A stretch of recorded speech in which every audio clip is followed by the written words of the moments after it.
साथियों नमस्कार। आप देख रहे हैं जहां जी हमारे साथ उपस्थित हैं कोरोना योद्धा से लेकर काशी योद्धा। आइए जानते हैं कि कौन कौन सी वो घटनाएं हैं जो आपको भूलती नहीं हैं और हमेशा वो घटनाएं आपके दिमाग में घूम जाती हैं, याद आ जाती हैं।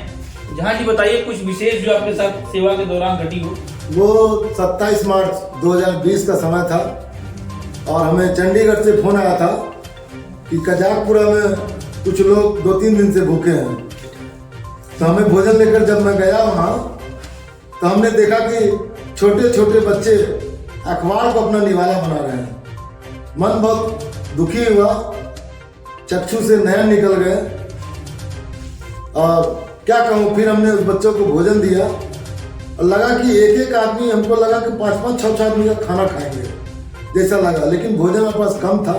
हम लेकर गए, सबों को दिया, फिर दोबारा हम भोजन को आकर बनाए, फिर दोपहर में हम ले गए और तब उन लोगों को हमने कहा जिनको इनको लेना ले लीजिए, रख लीजिए, हम फिर कल आएंगे, क्योंकि उस समय तक हम दिन भर में एक ही टाइम भोजन देते थे। जहां जी आपका काम में दो चीजें बहुत महत्वपूर्ण है, एक मनुष्यता, एक पशुता।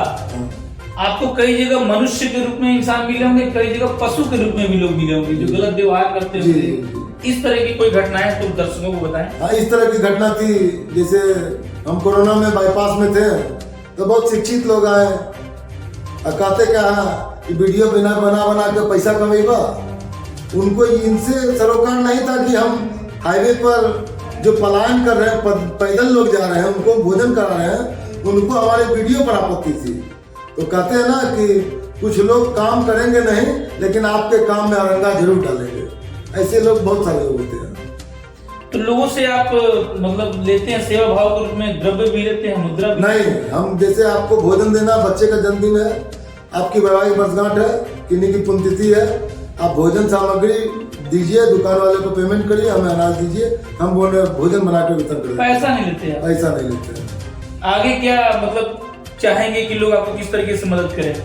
जैसे लोग देखिए, जैसे हम लोगों से कहते हैं, हम चाहते हैं कि वाराणसी में कम से कम जितने लोग, सरकारी व्यवस्था है, लेकिन सरकारी व्यवस्था समय पर नहीं पहुंच सकती है। जैसे मैं खुद कर रहा हूँ, मैं बहुतों जगह मैंने घायलों को उठाया है तो मैं देखा कि मैं लेकर उसको चिकित्सालय चलाया, तब एम्बुलेंस पहुंची।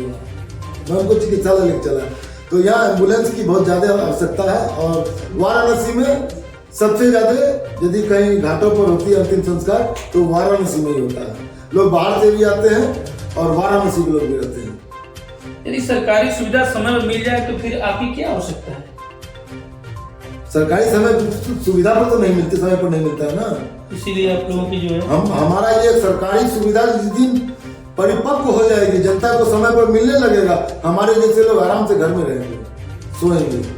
क्यों? आज भी हम देखते हैं कि अगर रोडवे चले जाइए या आउटर में चले जाइए तो काफी बच्चे, छोटे छोटे बच्चे भीख मांगते दिख जाते हैं और कई लोग सड़क किनारे जो है बैठकर खाना के लिए बैठे रहते हैं जी।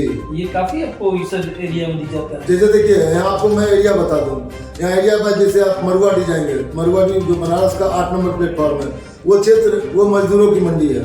आप गुड़धाम जाएंगे, वो मजदूरों की मंडी है। जैसे आप मैदानी जाएंगे, वो मजदूरों की मंडी है। आप इधर मरौली जाएंगे, वो भी मजदूरों की मंडी है। लेकिन कारण क्या, देखिए इन मजदूरों को क्या है, काम मिलता नहीं है। सबसे पहले बात, जो रात्रि में मजदूर रहते हैं मैदानी में, मैं उनकी बताता हूँ। वो किस लिए रहते हैं रात में? वो रात में इसलिए रहते हैं कि कहीं भी किसी ट्रक से बोरी उतारना है तो उसको 150 रुपया मिलेगा, तो उसको 2 रुपया करके, 3 रुपया करके एक बोरी मिलता है। अब उसको 150-200 रुपये मिलेगा तो 200 रुपये खाएगा कि अपना घर चलाएगा। ऐसे जगह को हम चिन्हित करते हैं।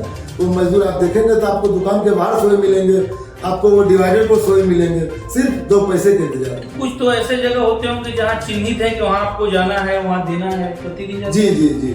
जैसे हमारा मैदानी क्षेत्र है, वहाँ तकरीबन 600-700 लेबर है, मजदूर है। क्यों? कि उसके बगल में विशेषकर गल्ला मंडी है जी। वहाँ हर रात्रि में कभी तेल का टीन, कभी मसाला का बोरी, कुछ उतरते रहता है, इसीलिए वहाँ भीड़ होती है।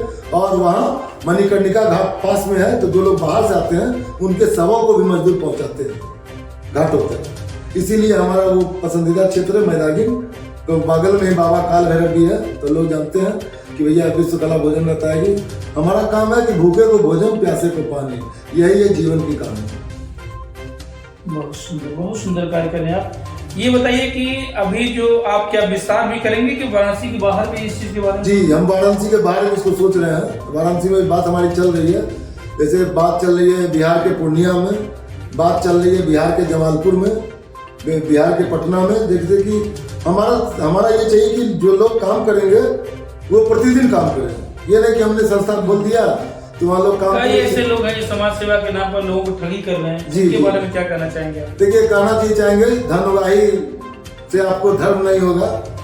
बहुत लोग इस नाम पर धर्म उगाही भी करते हैं। महाराष्ट्र में कई बड़े चेहरे हैं जो धन उगाही कर रहे हैं, जो समाज सेवा के जी, धन उगाही कर रहे हैं। तो देखिए, कहता कि सरकार का फंड, मैं एक ही चीज कहता हूँ क्योंकि मैं लेखा परीक्षक हूँ।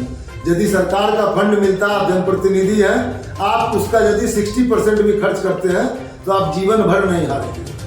जैसे इसका मैं उदाहरण दे दूं, बिहार के गया जी के विधायक हैं 7 बार से, प्रेम कुमार जी नहीं हारते हैं। क्यों नहीं हारते हैं? वो वहाँ काम करते हैं। जो काम करेगा वो जीतेगा। जब राजनीति की बात हो रही है तो एक सवाल बहुत महत्वपूर्ण है कि मोदी जी इतना कम वोट से जीते। मोदी जैसा व्यक्तित्व जो पूरे विश्व में एक नाम, एक गुमान, एक अभिमान लोगों के लिए है, और काशी जैसे शहर में इतना कम वोट मिलना कहीं न कहीं उनके नेताओं की जो कार्यशैली है उसको उजागर करता है। नहीं, ये तो खामियां जनप्रतिनिधियों खामियां दर्शाती है।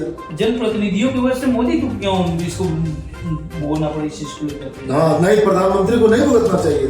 जनप्रतिनिधि आपका वर्चस्व होना चाहिए, आपको जनता के बीच में जाना चाहिए, जहां से आज उनको अधिक से अधिक वोट मिले।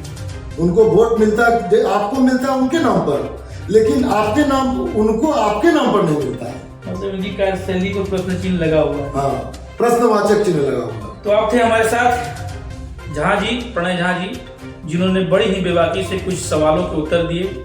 और समाज सेवा एक धर्म है जो धारण करने की चीज है, इसको लेकर अपनी बात रखी।